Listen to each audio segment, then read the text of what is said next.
back on another exciting episode of Starfleet Boy, where we have a casual and informal conversation about Star Trek. And today we're focused on Star Trek: The Original Series, so the Cloud Minders, and he's here just in the nick of time. I don't know what, Okay.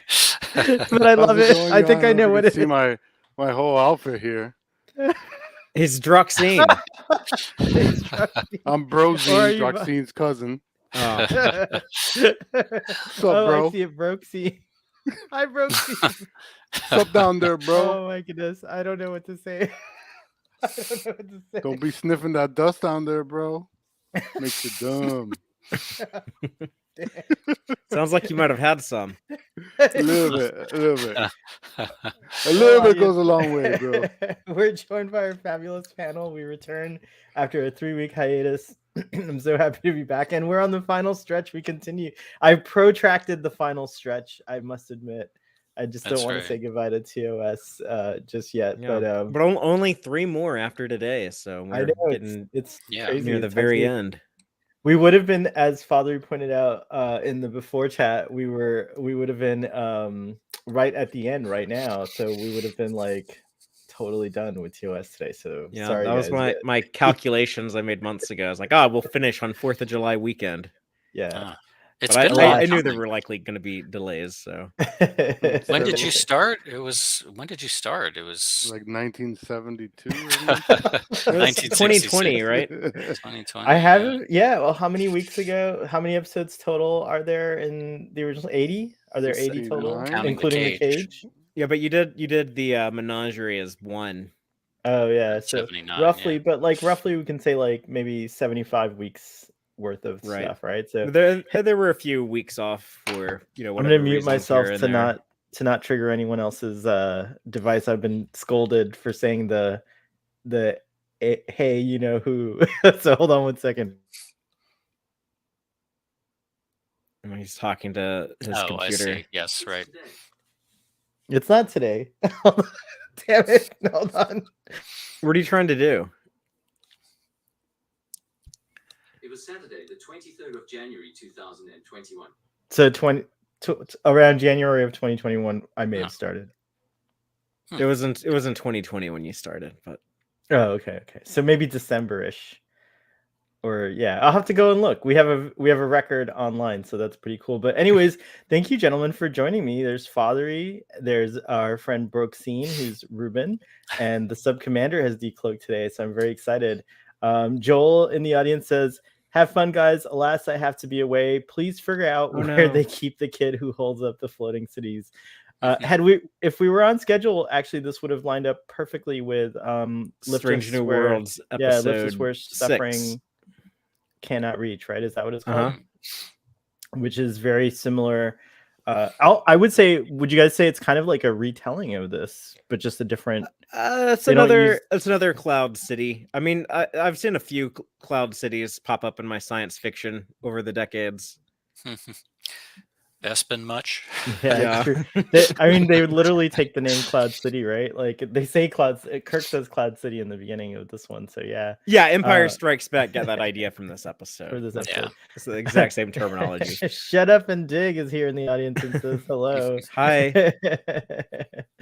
Daniel is here also, and Daniel reminds us Hi, this Dan. started about 2 years ago. And Stress Free K's here. Hello, welcome. I love it. Love to see all the familiar folks. Well, let's get right into it. Brooksine, would you care to give the episode summary for this one? You're on mute. It's probably for the best. You're still on mute, Brooksine. What's up? Okay. What? There we go. There you go. There There you go. Sure, I could do the synopsis. The Enterprise is coming to a planet to get some material, Xenite, right? Mm-hmm. To help another planet from having all its crops destroyed.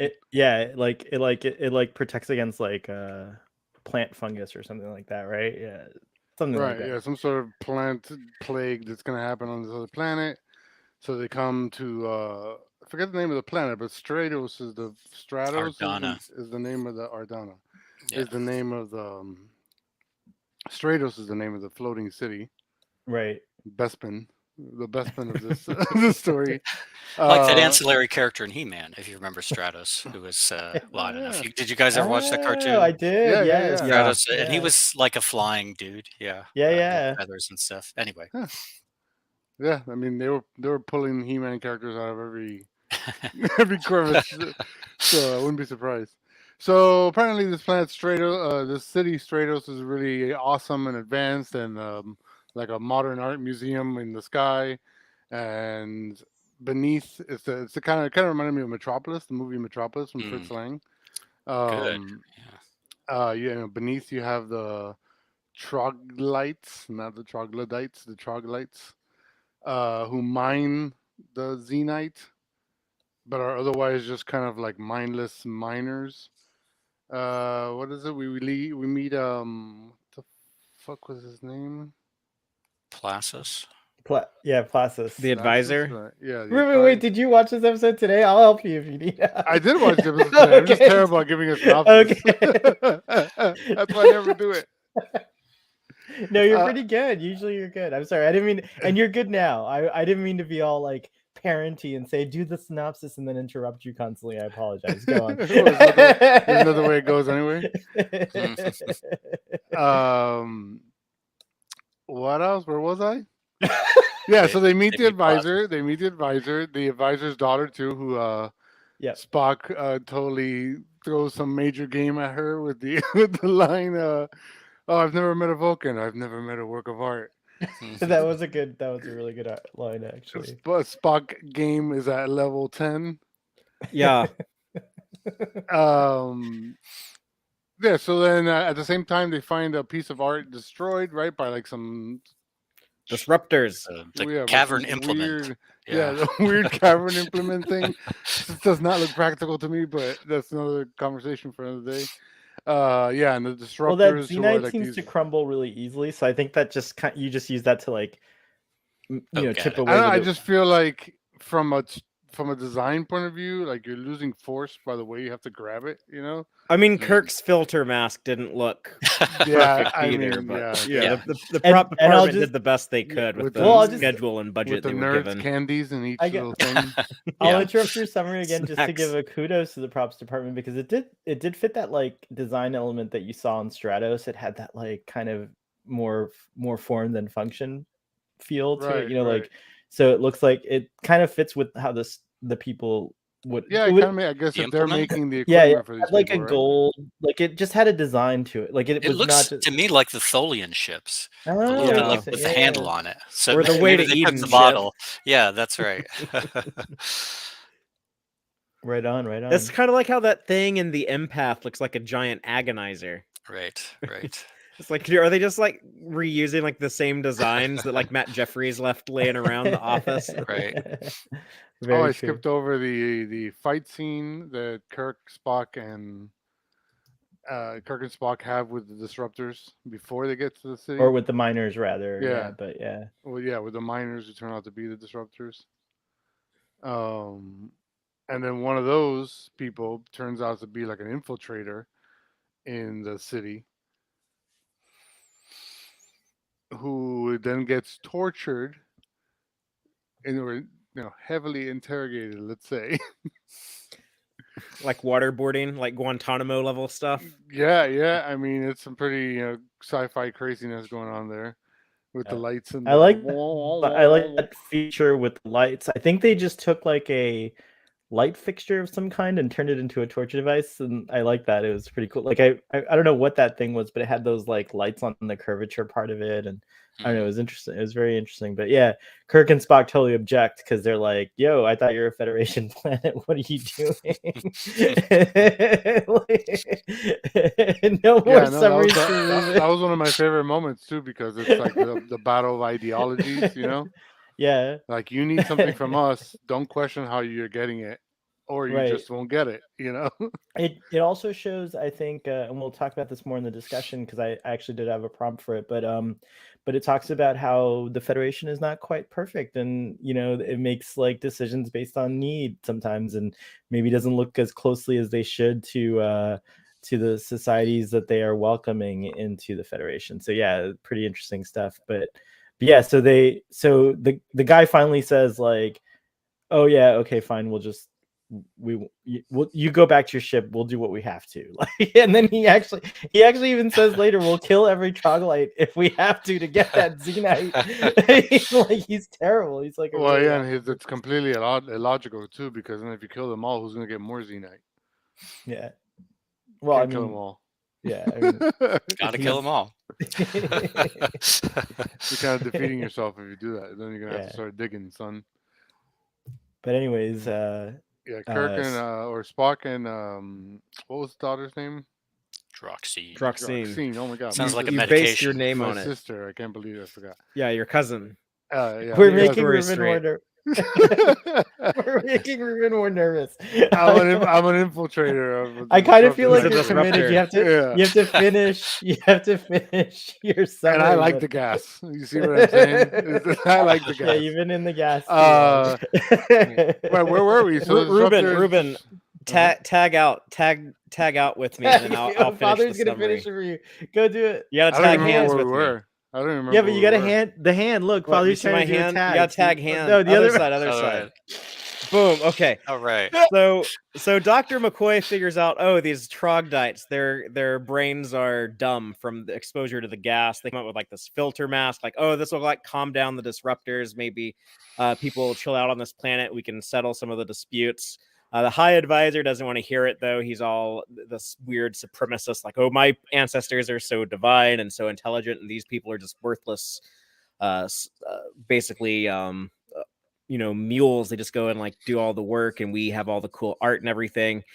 Kirk tries to go to Vanna, the disruptor girl, who was, I guess, terrorizing the city of Stratos, and actually ends up beaming the High Advisor down there. And the advisor and Kirk, they both start turning dumb from exposure to the chemical. But then Vanna is able to see, like, oh my God, this guy was right. This weird Federation captain guy, he was telling us the truth. These masks will help. And eventually they're able to form a peace between the people on Stratos and the troglodytes. And they have the supply of filter masks there. They give them the supply of Xenite to go save the other planet. And anti-maskers. Spock and Droxine have a talk about like they should call masks guardians instead or something. Or no, was it guardians or protectors? I think protectors. Yeah, something. But yeah, and then that's the end of the episode. But I really like this one. I think it's the last good episode of Star Trek: The Original Series. Season 3 is a little rough, but it has a good message about, I guess, like classism. Yes, it does. I'm wearing my protector right now, which is so easy to do. You can even wear it with your headphones on. No, it's a really good. Thanks for doing the summary, Ruben. I'm sorry to put you on the spot like that. Never again. I apologize. Padre, thanks for finishing this summary. Next time I'll give you a heads up so you can write a summary, because I know you're a good writer. But great. So what did you all think of this episode overall? Why don't you go first, Subcommander? Oh, yeah, I like this episode. I've always liked it. Although for years, I thought the title was The Cloud Miners rather Me too, than actually. Cloud Minders, which, of course, you could be forgiven for thinking. But yeah, it is kind of interesting to deal with this alien society. And I think Ruben made a great comparison that I didn't think about to the old Fritz Lang Metropolis. I mean, just the idea of having, a upper class that's free of all the dirty aspects of making society run, and then a lower class that's impoverished and kind of oppressed, and but exploring it in this sci-fi way. I mean, with literally a cloud city. I thought the aesthetic of the episode was really interesting. I mean, I liked I like the city. I like the use of art there. I mean, obviously the costumes are very intriguing and interesting, and I like that kind of that kind of step up from the platform where they kind of beam up and just. I mean, okay, maybe the hats are a little much on some of the Sentinels, but it's very well defined. I mean, it's got a nice aesthetic to it. So I enjoyed it. I never really liked the subplot of Spock and Droxine. I think as someone who's really enjoys a mock time might cringe a little bit at Spock being so open with something he had been so private about. Didn't really make a lot of sense to me, but it's kind of, I mean, it's interesting in the episode. I know that aspect was added in later. It wasn't in the original Oh, I didn't realize that. script. Yeah, but I enjoyed the episode quite a bit. I always like watching it, and I know Gerald's original concept was just to explore this as kind of a question of social values and not have the gas be the Xenite gas be kind of the MacGuffin that gets them out of trouble. But I think it's interesting, even with if the gas is the source and the way they leave the episode. That planet is far from settled. I mean, when Vanna is saying, our demands have just begun, or whatever she says, Right. it's clear they've got a lot of work to do to figure things out now. So I think that still gives it some complexity. Yeah, and I think the acting is pretty good. I know what's his name, Jeff Corey, who is Placis. He was a pretty well regarded acting coach in Los Angeles at the time. He worked with Leonard Nimoy when Nimoy was a young actor. Oh, I didn't realize that. Yeah, yeah. Although he always looked like one of the extras who was always in the Three Stooges shorts to That's me. what I So I was. never. I was telling Ruben Did- earlier. Do you have a Groucho Marx mask? Because he has a little bit of a Groucho thing going yeah. on. But also, I don't know why, but he reminds me of a younger Martin Scorsese for some reason. Oh, Like, okay. I yeah, don't know there's if I like see a that, quality but huh. of Adam that reminds me of Martin Scorsese. But yeah, he's pretty good actually. He's really good at this playing this hoity-toity. Totally disconnected from reality. Leader, like Very authoritative. Like authoritative. when Yeah. he's like gets mad and he's yelling and stuff, he seems like, oh, this is guy seems like a real like leader or authoritarian, and But he progresses to that because, like, at the very beginning, he seems pretty amenable and like he's trying to Hmm. help them out. But as he's receiving some criticism of their way of life, he gets, really hard nosed about it. And I think it's interesting that talking about seeing a little bit what are obligations of one Federation planet to another, and seeing that little peek in, and maybe it's not all perfect. Maybe they get their oil from Saudi Arabia too, or it's something like that. Someone who's your ally, but you need them. Right, But it's not right. necessarily something. Right. I think that there's a lot of potential world building in it. Right on. Cool. oh, Dan is reminding us that he was in True Grit, the 1960s True Grit, Oh, which Oh, is Jeff also Corey. streaming on Paramount Plus. A lot of the He- John Wayne westerns are they were like made by Paramount. They're all streaming on Paramount Plus. Jeff Corey was also in Conan the Destroyer. Oh no way. he was. What did he do in Yeah. that? He was what was his name? The character, the Vizier, Grand Vizier. He was like one of Really? the main. Yeah. Huh. Okay. Hayes' father, he He was was the also main a bad bad guy called Benson in Oh. Superman versus the Mole Man in Yeah, 1950. the George Reeves Superman movie. Oh wow. That's cool. Interesting. That's cool. Yeah, he has a very familiar face, but he He was also has a very around for a long unique time, yeah. unique face too. I like him. But his acting is great. They're all everyone was great in this episode. I love the formal way in which they speak in Stratos, and like I love the banter between he and his daughter. Like he seems to have like a genuine, at least he genuinely like entertains her ideas, if he doesn't really like take heed of them or not, but Mhm. it's also cool to see that she is evolving. Like I like that Droxine seems Yeah. to be evolving her perspective, and at the end it's really touching when she says, I will go down to the mines and I will see for myself, and things like that. So I think that she's a great there's a great possibility for the future in Droxine's character.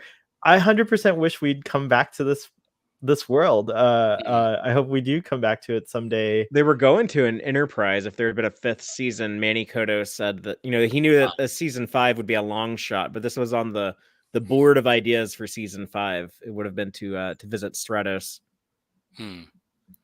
I wanted to show you guys. I don't know if you guys feel the same, but I like the eyewear it reminded me of Star Trek too. I thought that was pretty Yeah. cool. I kind of like honestly. Khan's Yeah, visor more, or the one shields. piece. The Yeah, weird asymmetrical design, but right. I think those dudes look cool. It's like it's Yeah. functional, but it has like a cool look, kind of unique.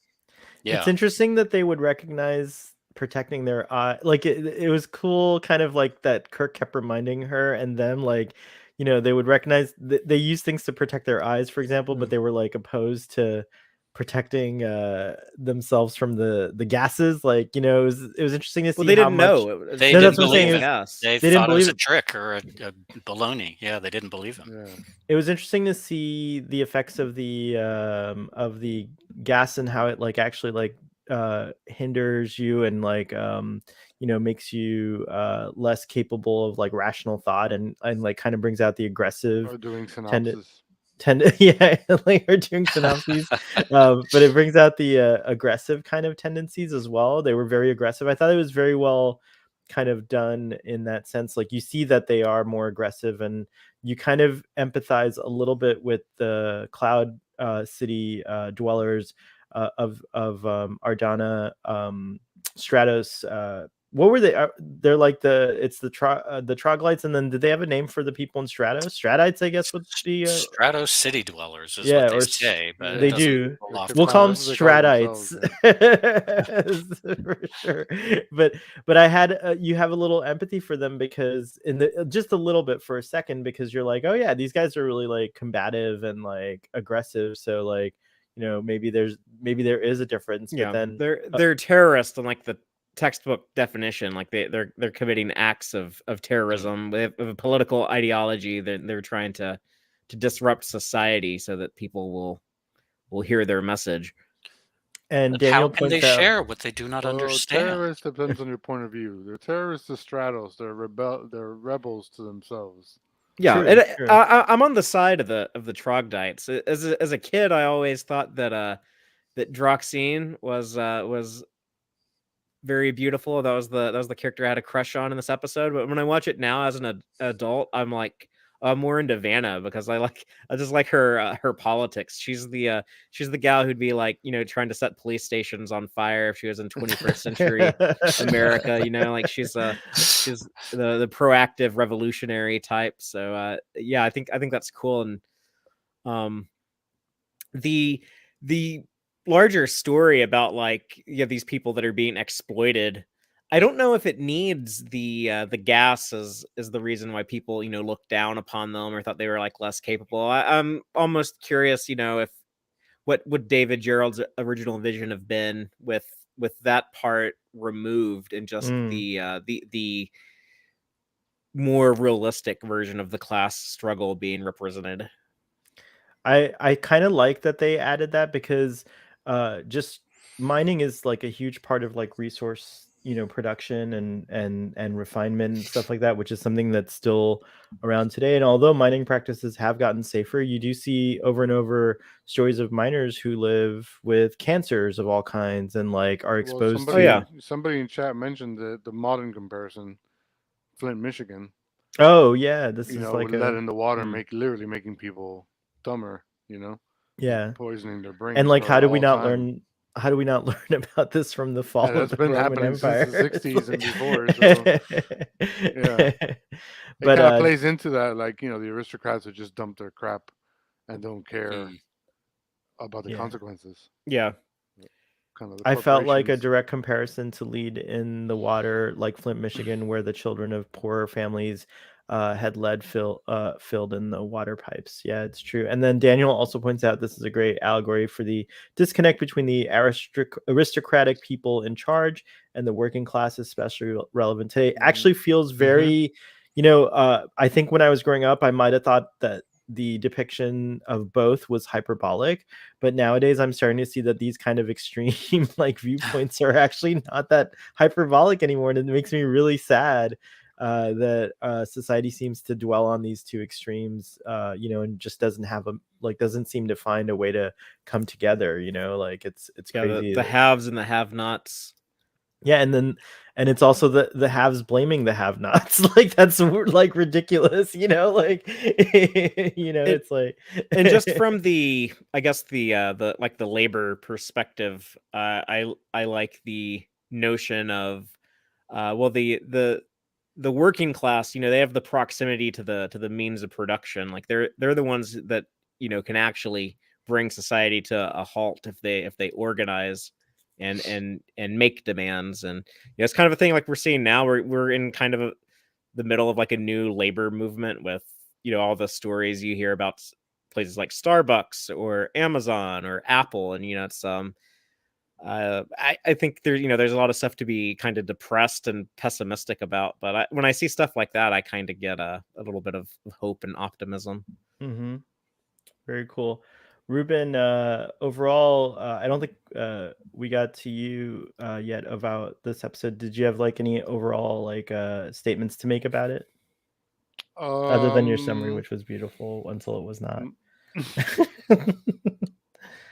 No, I really liked this episode. I thought it was well done from start to finish. It has a great pace. It keeps the escalation grows and has interesting aspects to it because it's not just about death threats and stuff like that. It's all this other kind of world building aspects of the resource management and and stuff like that. So that was interesting.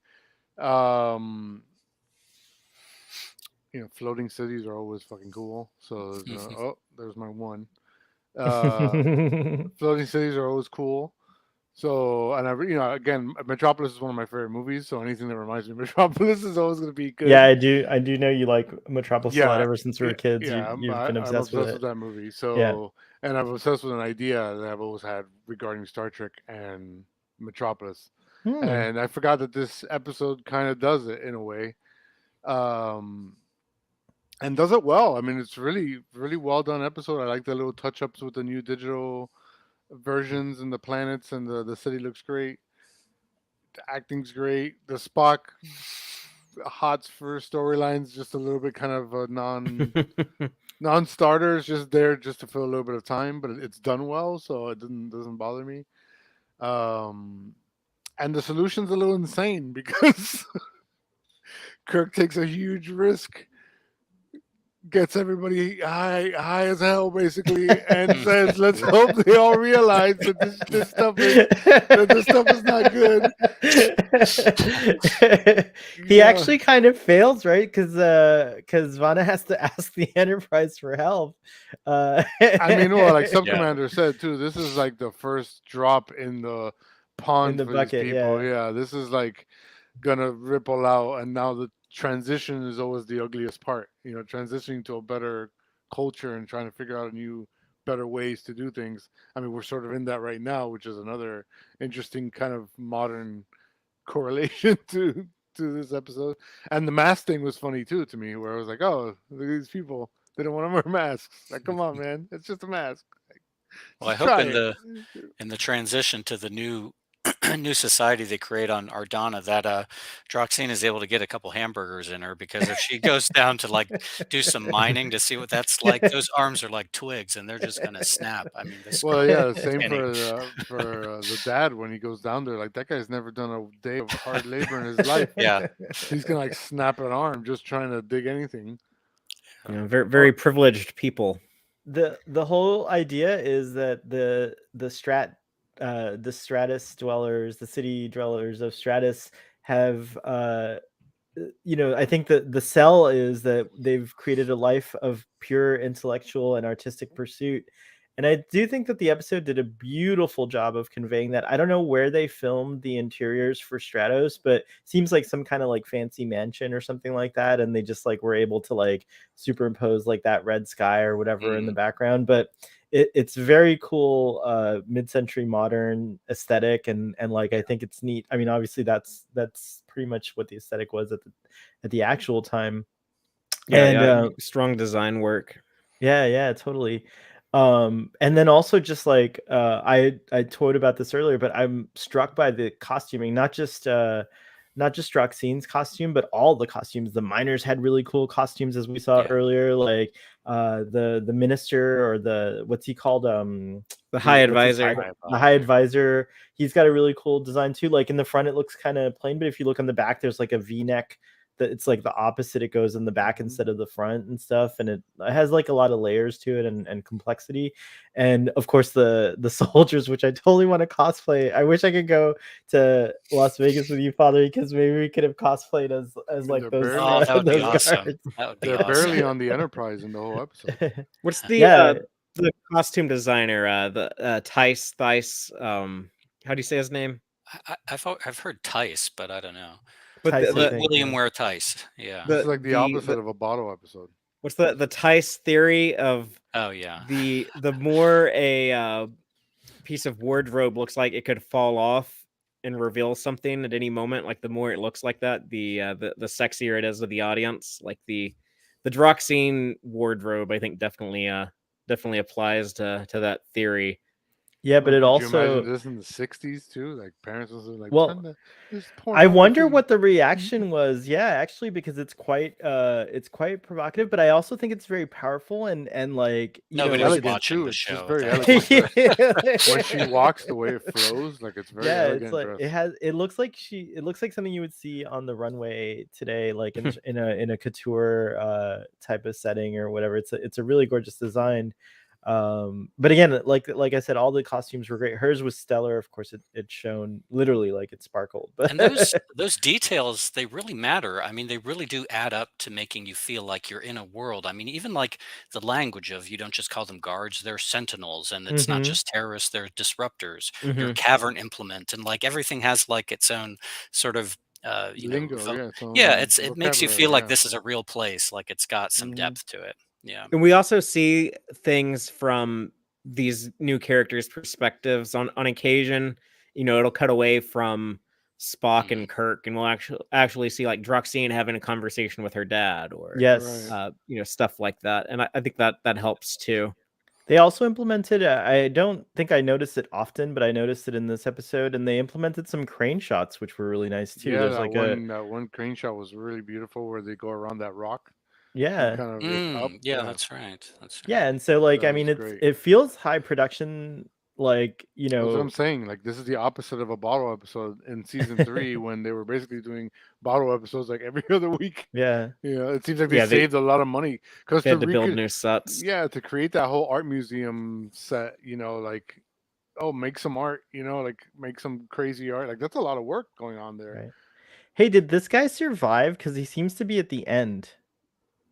That guy, The dude who jumps off. Yeah, isn't it the forget his same name. guy at the end? It No, feels he's like dead. 3 guys at the Hi. bottom who catch him. Years and years ago, I saw like a video on YouTube of him jumping off, and it plays the old Mario Brothers sound effect. Like when Mario dies. Like yeah, like if you jump off the edge in Mario. Yeah. that picture, it's actually a satellite picture from somewhere in Saudi Arabia that they got from NASA. I think it was from the Gemini, I read.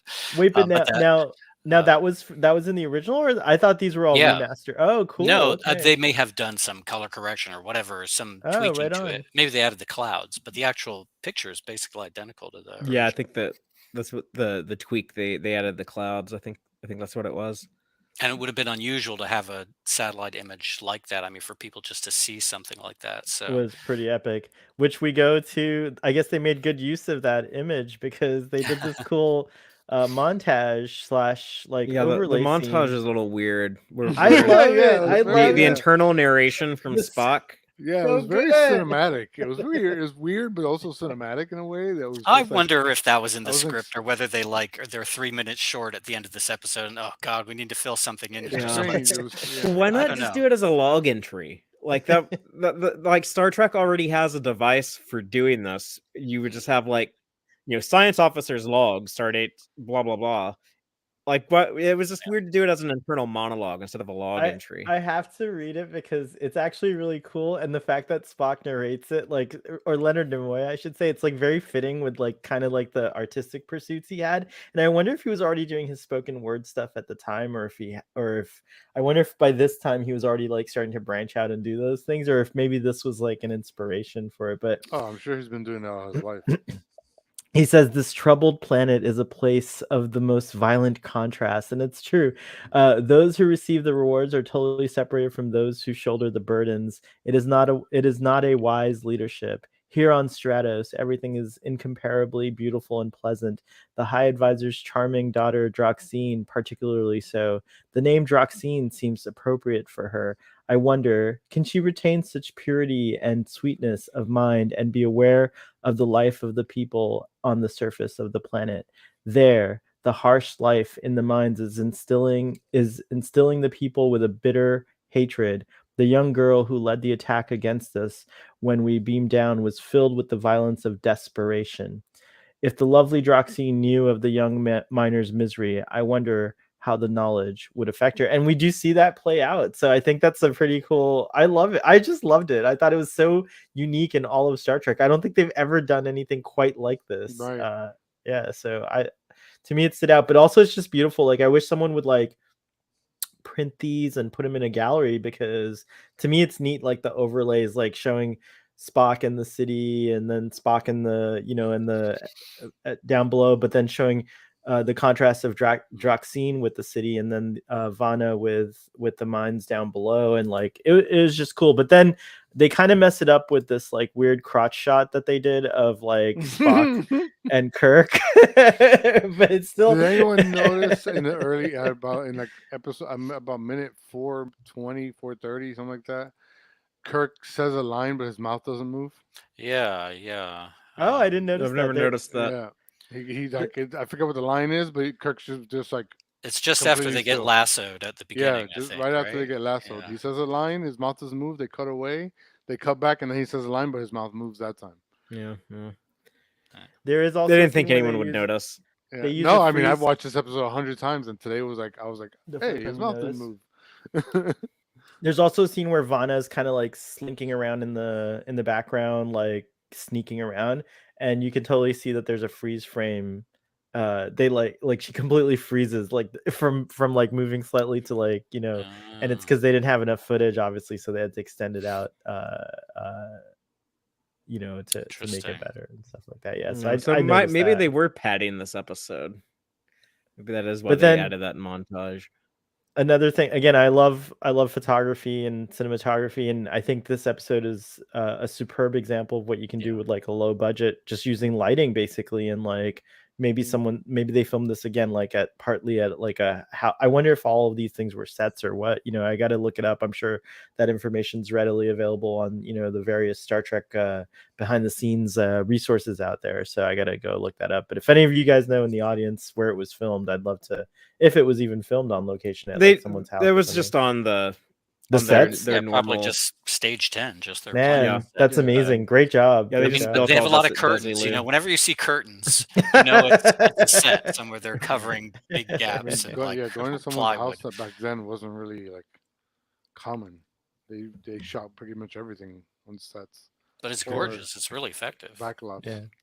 This is one of those instances where it works really well. I mean, just look at the lighting here. It's like epic. I mean, and that textured thing in the wall, and That slaughtered peacock. I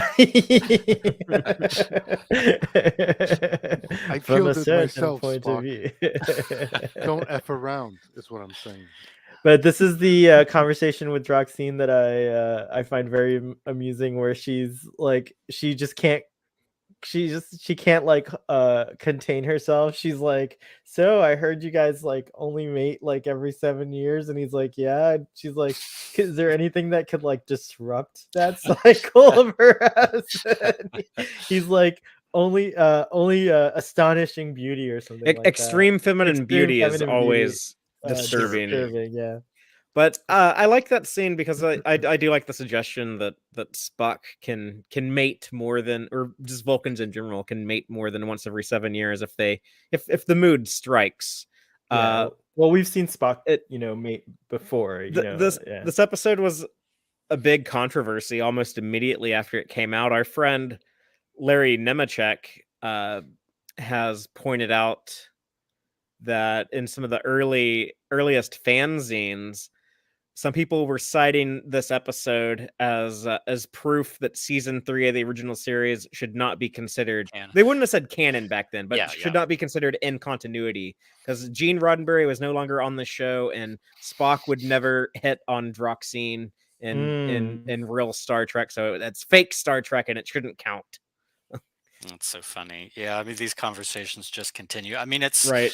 you know, and there's letters out there by Fontana and Gene Kuhn that said yes, Spock had made outside of the cycle, or because he went through the experience he went through to mock time, now he's able to do it. And you know, I mean, I just happen to think Spock is a more interesting character the more he's repressed he is. So I don't really like this. But I mean, you even think of something like was it This Side of Paradise, where you know he must have had sex with Layla Kalomi, but he wasn't on his cycle then. So I mean, you're not going to get 100% consistency with this, and I don't think you should really Well, and strive for I it. think He's gonna get laid one more time before the end of the show in these remaining 3 episodes. That's right. He's got one more absolutely. coming up. But he was in his 5,000 year ago phase of mind, so it's totally different. It works. It connects. It works.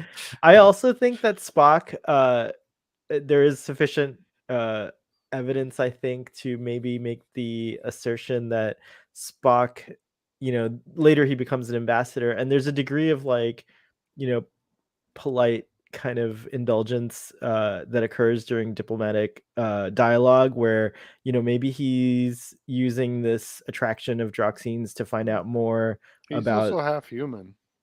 well, yeah, and that too, of course. But You know? maybe he's using this situation in a way because in my we heard opinion, his thoughts. Like we know that, like, in his thoughts, he's like, "Oh, yeah, the advisor's daughter. She's especially That's true. astonishing." Like She jiggles the left one. like we know for a fact he has that Yeah. that opinion. I think the thing most people object to, who are like, it's just the ease with which he talked about Ponfar, or talked about when it was such a big deal for him to reveal this before. I mean, I think you can certainly say, well, maybe they have to mate during Ponfar, but they could mate if they wanted to outside of it. It's not like a necessity, but it's a choice. But it was just the talking about it that seemed, and it was added in kind of at the last minute. Just we need a love story angle to this, thought Fred Freiberger, and he put it in there. So. But anyway, it doesn't stick out too much. Yeah, I've never had an issue with it. We also get this scene with Vana, I guess intending to kill Kirk. I don't know why she wouldn't go after the prime minister guy. Hostage. She wants a hostage. Yeah, no, I know. She wanted. She said she never intended to kill the him. disruptors first think that the Enterprise was like? Yeah, that's right. They if they find out here that sorry, yeah, I was joking, but they do find out that that the Strattons were contending that the Enterprise was here on their side. We'll use the implication that they threaten them with the Enterprise and like the might of the Federation or something like that. But we just want yeah, dust, this was an interesting girl. scene. Give us that dust.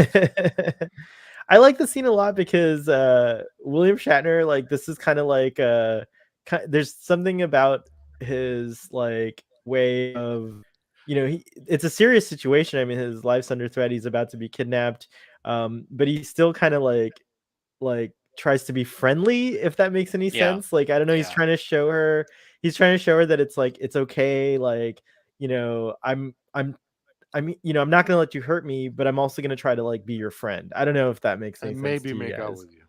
Yeah, if you but want, he doesn't. He doesn't.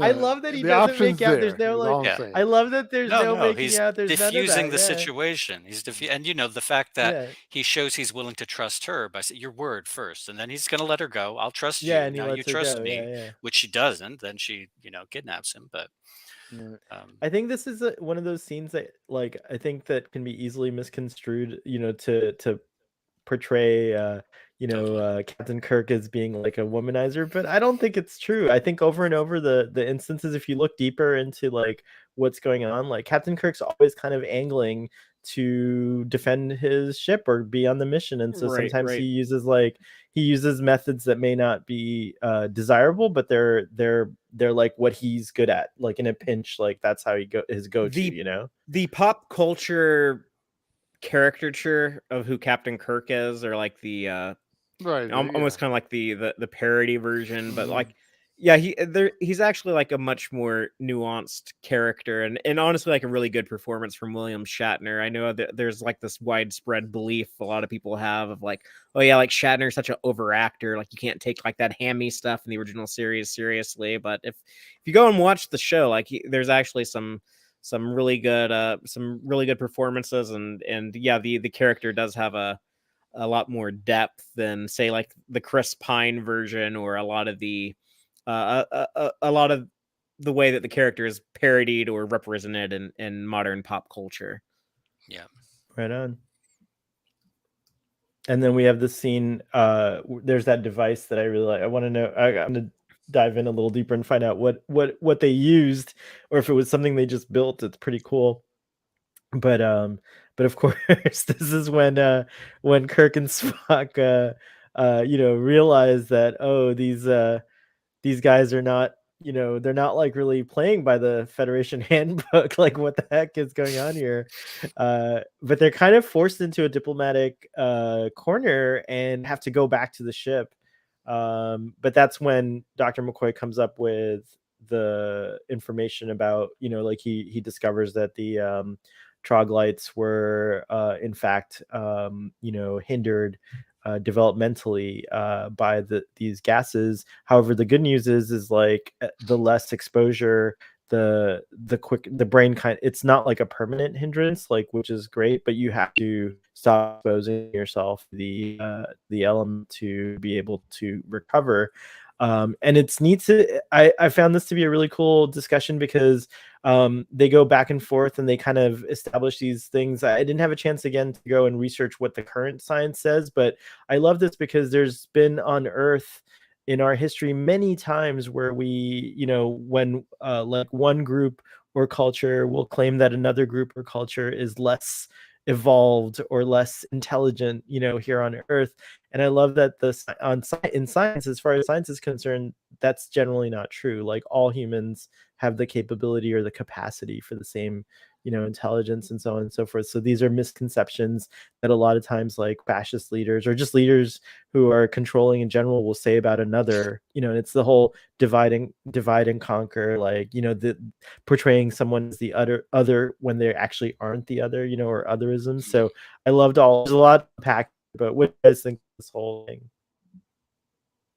Yeah, which raises what Father was saying. Would it have been more complex or interesting if there wasn't this aspect of the Mm, gas, and it was just, because the gas did make them dumber. I mean, it did make them more violent. So there was sort of a reason for separation, even if it wasn't a good reason. I mean, but there was something to it, versus whether this is just systemic discrimination against these people just because. But yeah, no, it's an interesting topic. It's like all those troglodytes, they're white on the right side, not on the left side or whatever. It's just right.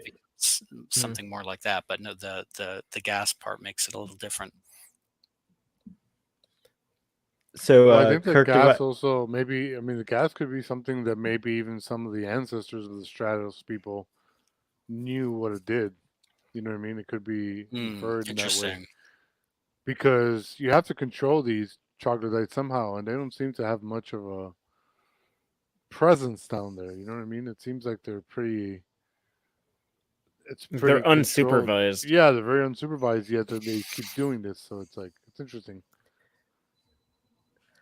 Yeah, and another interesting thing is like, I don't, if you kind of pick apart at these things a little bit, like, being a Federation member is not an easy solution to employ some sort of like non-human labor, like robots or something like that. Like, couldn't they do the mining with like machinery, and stuff like that? Why does it have to? There should have been like, I think that would have been interesting to have an explanation as to why the mining has to be done by hand, at this point. Because if, you know, it, but again, there could, I can think of like, personally, I can think of like a ton of reasons, but I think it's interesting, if they had explored that on Because you the could actual almost show. take it as that the daughter and that Joxine and the dad didn't even maybe they weren't even into privy to the science.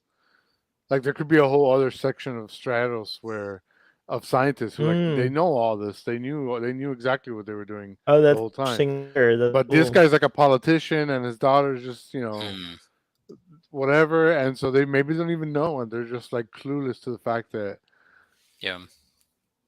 Willful I don't know. ignorance. It's a great episode. It's interesting, like that they ever wanted to know. Mario in the audience. Hey Mario, shout out to you. Sneeze. Says sorry, in and out. Who did it better, Cloud City, Trek or Wars? Evil controlling aristocrats or evil empire? What do you guys think?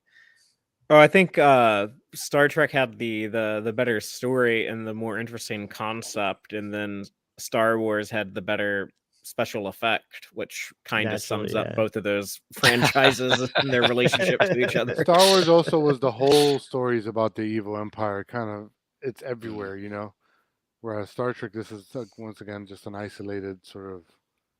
Interesting that both had to do with mining, though. I mean, the Bespin was about the Savannah gas mines or whatever it was. I don't know how you mine gas, but there is this aspect of mining. So is there a ground on Bespin in Star Wars, or is it just like a big gas giant? I thought it was like my impression was like it was a gas giant. Yeah, that's what I my thought as a impression- kid. yeah. But now, like I'm older, I know a little bit more about science. I'm like, oh yeah, I don't think you would have like an oxygen-rich atmosphere in a gas giant like that. But I don't know. But like when Luke is hanging on the upside down TV antenna at the end of Empire, I always imagined that like if he fell, he would just like he would never hit the ground. He would just Right.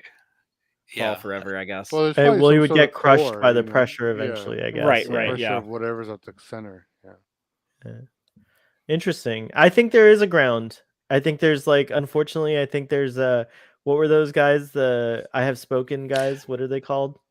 Oh, the They're not- Ugnaughts. Ugnaughts. I think there's a bunch of Yeah. Ugnaughts working down there, and Maybe. people, They're the troglodytes of they're Star the Wars. troglodytes of Star And Wars. Lando Calrissian's the High Advisor, living the sweet life in the Cloud City. That's where he's got his brothel. Oh, thank you, Stress Free K. I don't do as much work as Fathery does on his visual presentation. I try to take a few screenshots, but I was inspired by him and others who do a visual presentation. So every now and then I have a little bit of time, so I'll put together these things. And I love doing mood boards and vision boards. It's part of like in photography and my other life that I have in design and photography. So I love doing that, and this episode has so much inspiration in terms of that. I mean, just look at the cool shadow that's cast in the background by the bars on the prison and stuff. Like they really did a great job on Star Trek with these. Yeah, there's a lot of these sets, things. isn't there? Yeah, We have like there this little is. It's an prison expensive here. episode. I wonder if there's like a break in production before they shot. Like they had like a little bit more time to like build things or something before they shot this one or something like that. Yeah, I wonder. No. Like they're almost never on the Enterprise in the episode. Yeah. Only like a couple moments here in the beginning and the end, I think, and that's it. For the most Yeah, part. absolutely. Yeah, I think they had well, again, it feels fleshed out nice. Felt like a good, like solid story, like not much, and it didn't feel like they had to cut anything. Felt really good. The prison's pretty big, by the way. It's not just a cell, it's like a whole we room. didn't There's talk a about bed, the a floppy table. chef hat.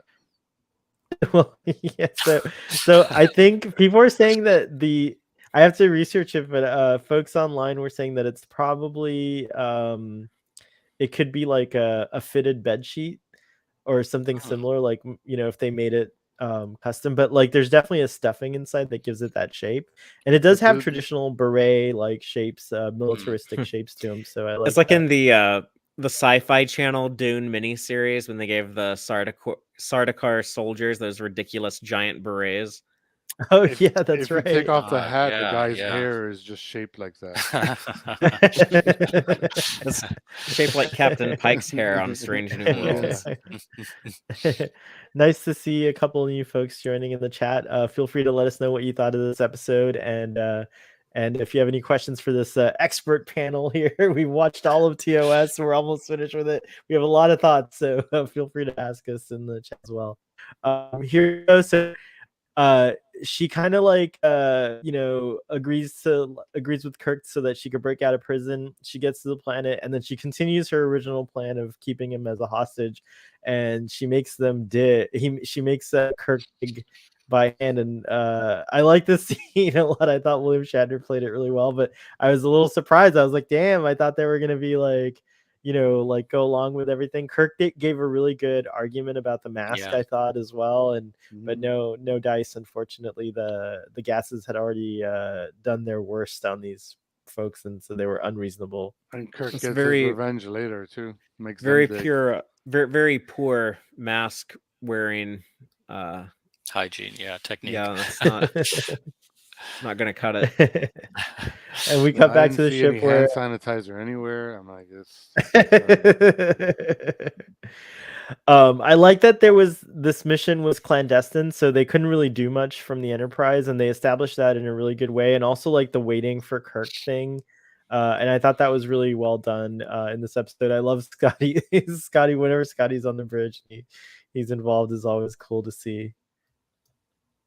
And then here we have, and William Shatner so good with his performance, where you can see the anger Yeah, and like great the expression. and everything in his expressions and stuff like that. And yeah, so he gets really irrational, and he forces these guys to start digging. And he he beams the advisor over, and they get into it really good. And there's very intense scenes. Look, a lot of good performance here between all these guys. I'd like a I short like film of the Starfleet, like Admiral, whatever, that had to read the report of this mission, and just like his reaction at the end of reading it, just like.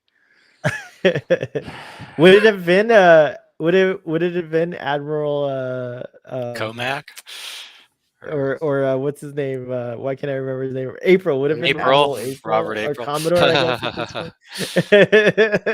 But it never happened. They don't report it because it never happened. Right? It never happened. That's right. Let it slide. Let it go. Yeah, Yeah, it's the true. Admiral's the one who like right click delete.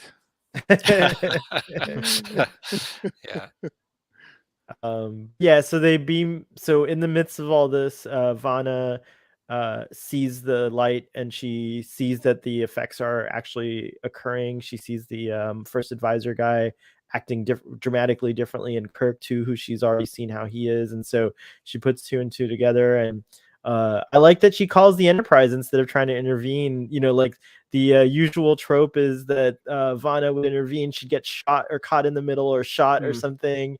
She's not unreasonable though. Yeah, that's exactly. what I love about her in this episode. But yeah, like she actually, like when she sees the evidence right in front of her, she's like, oh, all of that stuff about the gas, everything, that was all true. And she does the right thing there. So I feel like she's very easy to sympathize with throughout the episode. Mm-hmm. Yeah, I agree she's with a good that. character. Really good character. And of course, so they get back onto the ship, and starts coming to his senses. I love Dr. McCoy's expressions throughout this and stuff. And actually, kudos to all the actors. Like a lot of times, just through their raising of an eyebrow or a shock look, especially in those scenes where we start to see what the Stratos philosophy is truly all about.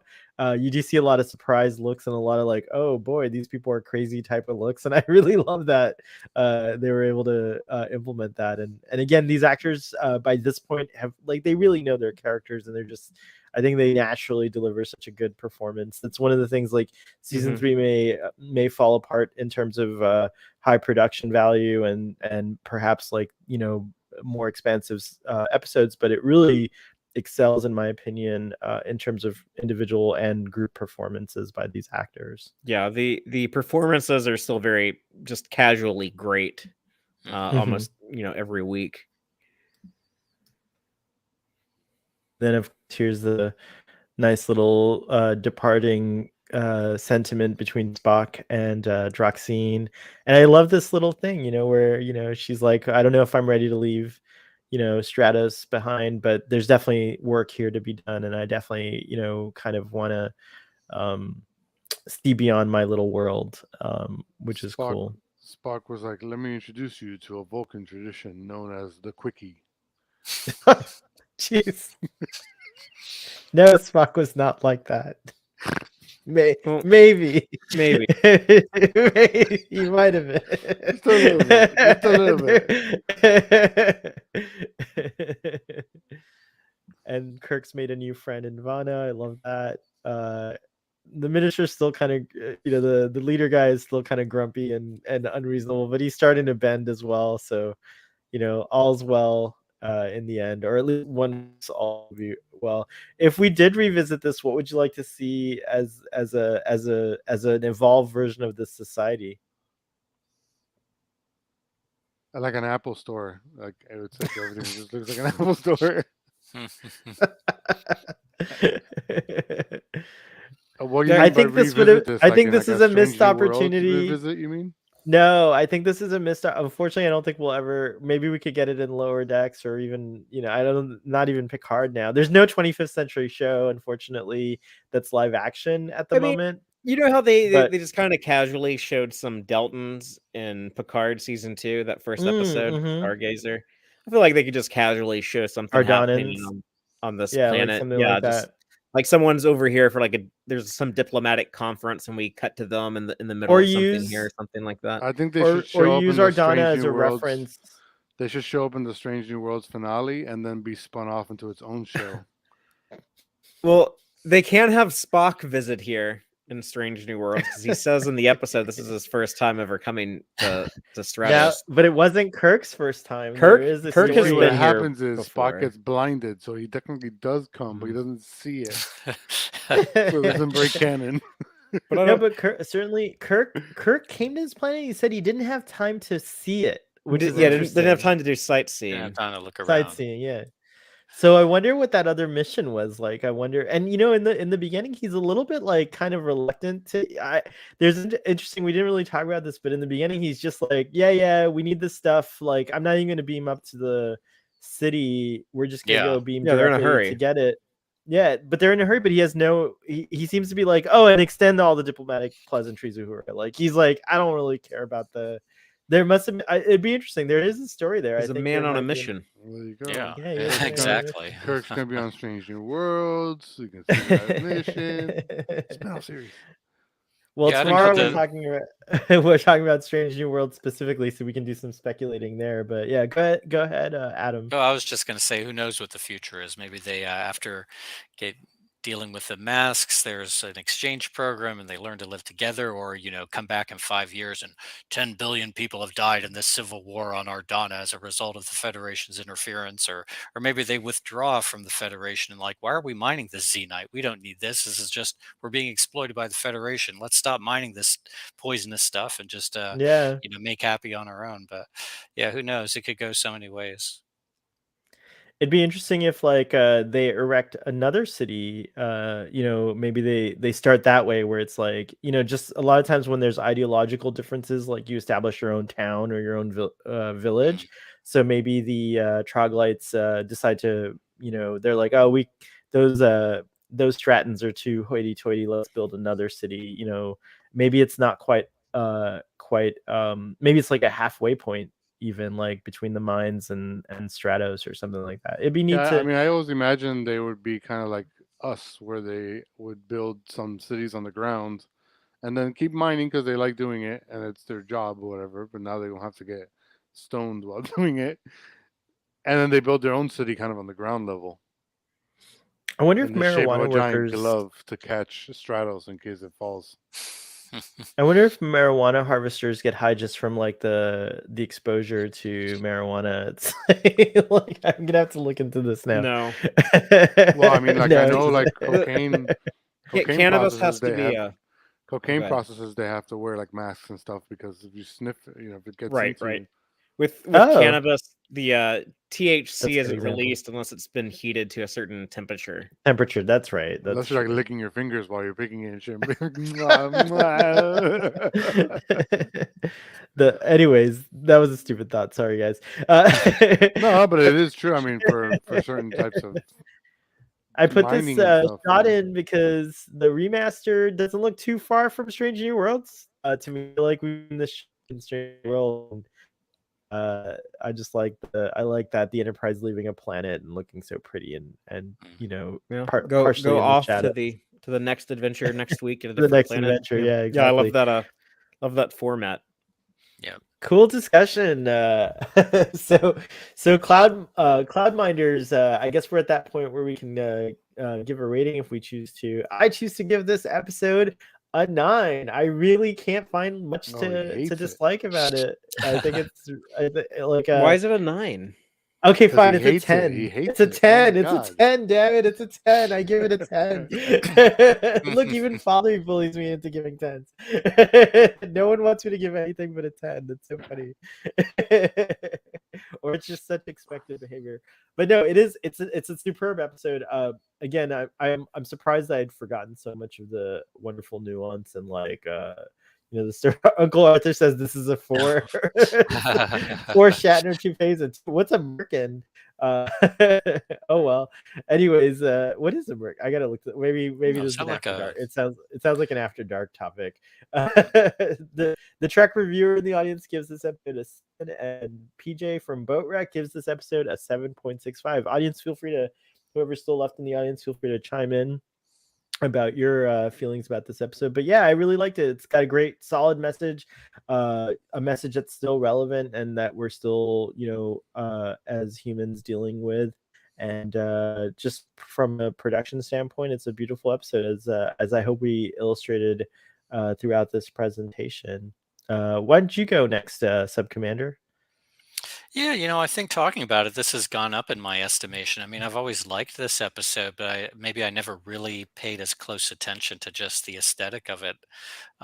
So yeah, and I think it's got a nice message, and unlike a lot of season 3, Kirk is not too over the top, or Shatner's not too over the top and there's nothing really cringeworthy in it, the way there can often be in a third season episode. So I'll give it an 8. I think, yeah, I like this one. Nice. What about you, Broxine? Broxine. Broxine. Brosine. Rosie. Ask your doctor about Broxine. Ask your doctor if Broxine is right for you. May cause following side effects: jumping off of cloud cities. I really like Only this hurt episode. once. It's another one where I question why season 3 is hated on so much, because so far season 3 has been pretty good in my opinion. But I'm also biased because this is like my lullaby stuff when I was a kid. I fell asleep to all this, so it was amazing.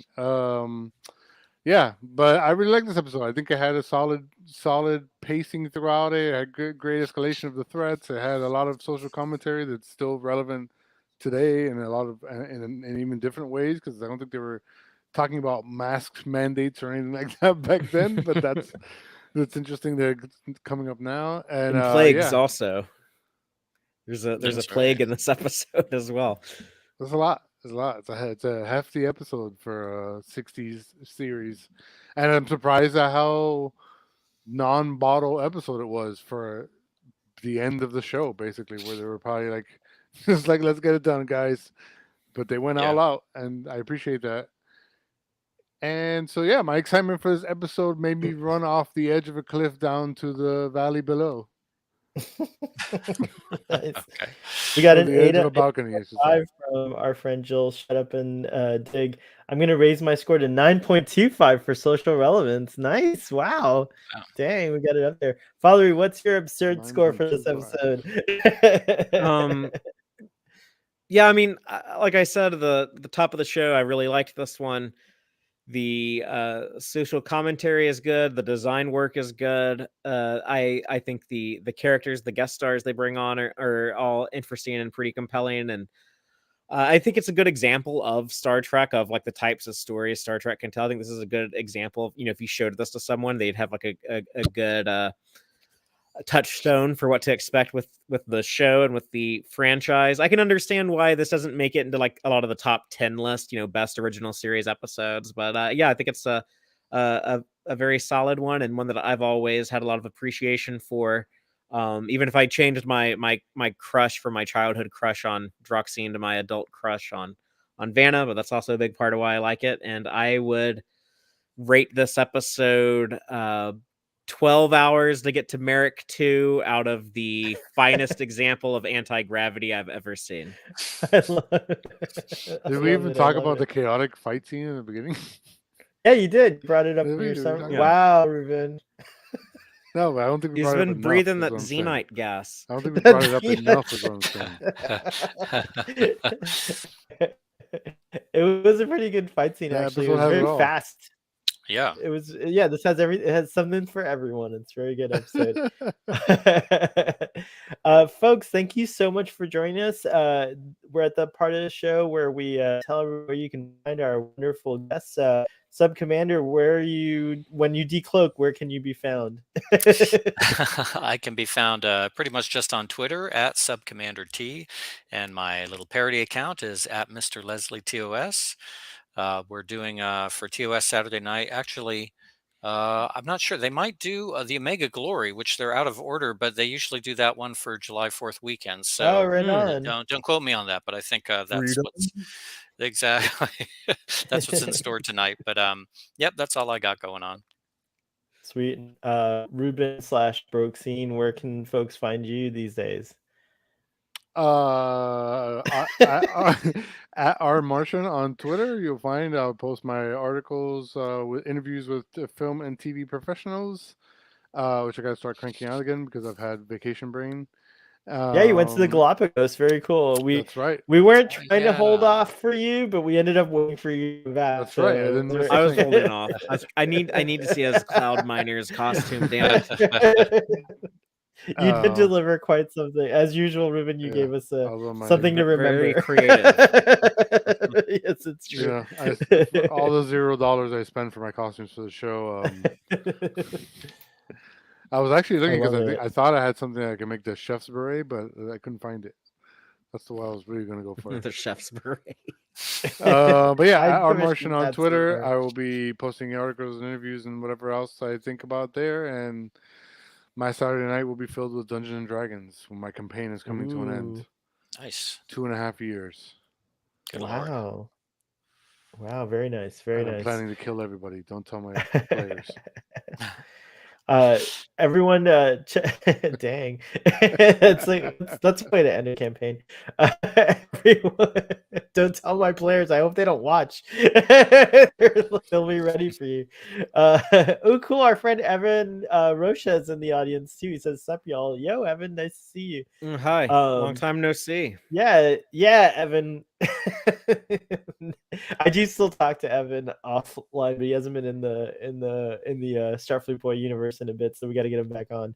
I don't know why I just called it the Starfleet Boy universe, but it is. Okay. Father, Starfleet Boy cinematic universe. cinematic universe. Father, you delivered another great episode of Text Trek last night. Tell folks what's going on and where they can find you. Well, thank you so much. Yes, you can check out the live Text Trek show every Friday night at 7 p.m. Central, or listen to it later wherever you get your podcast. But we do a deep dive analysis on each and every new episode of new Star Trek. So right now we're working our way through Star Trek Strange New Worlds. That's always a lot of fun to have those conversations and reflect on those. And we're about to hit a hiatus with no new Star Trek after the Strange New Worlds finale next week, but my co-host Dave and I are going to be talking about Star Trek Deep Space Nine. He's watching that show for the first time. I'm watching it for the 47th time. We're currently working our way through the 5th season of DS9, so we're going to pick up there with the beginning of season 5. And I'm really, really looking forward to that. And then, of course, later in the year, we'll be covering Lower Decks, Prodigy, and then whatever else new Star Trek is coming out. So again, that's Fridays at 7 p.m. if you want to catch us live on YouTube. 7 Central. 7 Central. We have a lot of people in different time zones, so we got to give them a homing point. We're most of Texas is. It's easy to remember, but except for El Paso, we don't let El Paso be in our time zone. They have to be in the mountain time zone. They're mountain time zone. The rest of the state is united. And how many Central states time. are split in time zones? That's got to be kind of 4, rare, I right? believe. Oh, states? Yeah. Isn't there Indiana? They have a little bit in the central time zone, so they match up with Chicago, or I don't know, something, or vice versa. It's kind of a pain in the ass. Like you go to El Paso, and then everything's like an hour behind schedule. It's 13 states. I just looked at Oh wow, have a split time. Is Already Florida more than one of them? I I could have sworn Really? the Panhandle was in that little split. But Father, a question about the Deep Space Nine discussions. Are you all doing them in 2, 3 parts? How are you guys splitting that up? It'll take 3 podcasts to cover an entire season. We'll do like 8 or 9 episodes a session. So if you want to watch along, just start watching DS9 season 5. But you don't have to watch to enjoy. If you've seen the episodes before, we do a little refresh of each one, and then we'll talk about it for about 10 minutes, and then we'll go on to the next episode. But yeah, a lot of cool stuff happens in season 5. That's where we get like trials and tribulations. That's where a lot of stuff with the Dominion really heats up, and that storyline really kicks in. So yeah, it's going to be a lot of fun. For me to revisit, that being my favorite Star Trek show, and it's like Dave seeing it for the first time. And as you said on your show last night, one of those seasons where every episode's pretty good. There's not a bad episode. There's at least okay if it's not great. Some people don't like what is it? He was without sin or whatever. Where they go to Ryza and there's like the anti-vacation people. The essentialists I don't or remember whatever. that episode. Some people think that episode's bad, but I think it's a good one. I like the episode where you get Worf in a swimming suit or something like that. He never puts it on, but yeah, Jadzia has but there's something about purple Speedo. Like... We never actually see Worf wearing it. Starfleet Boy is going to be Googling Worf in a Speedo after this and see if anyone's the funny story about that is I actually was on the beach with Michael Dorn one time, and he was just standing there in a pair of swim trunks, and I asked him, like, can I get a picture with you? And he said, like, no, man, like not like with my gut hanging out and everything. I was a little sad when he said no, but I get it. Yeah, hey, we all have our things. But thank you, Father. That's awesome. And you can catch Father and I together tomorrow, Sunday. We're on Trek Central's weekly Trek video podcast. So you can check that out. Video presentation at 4 p.m. Eastern Standard Time, 9 p.m. British time. And also tomorrow on Starfleet Boy on this channel, we'll be doing our Strange New Worlds discussion, and I'm excited about that because I really like this episode, so come tune into that. Thursday nights at 9 p.m. we do a Twitter Spaces discussion about the latest and greatest Star Trek, so they're being recorded and saved in perpetuity apparently, so go check that out if you want to. It was a fun discussion. We got into a lot of heavy topics. I thought it was a really good discussion with a lot of folks participating, so if you have Twitter, you could check those out, and that's it for us. We will keep you guys posted about Starfleet Boy After Dark. We're on a hiatus there, but we'll be coming back, and it'll be on Saturdays at some point, so keep an eye out for that. Thank you, audience. Evan, please in the chat promote whatever you want to promote. Evan and our friend Kevin do a really cool podcast called Asking Linda's. I also sometimes join them on another podcast that they do called Recommendship, which is a lot of fun. And of course, it's been on kind of a hiatus, but they also do Drunk Space Nine. So that might be a fun podcast to go and listen to. Thank you, audience, for joining us. Live long and prosper, and we will see you next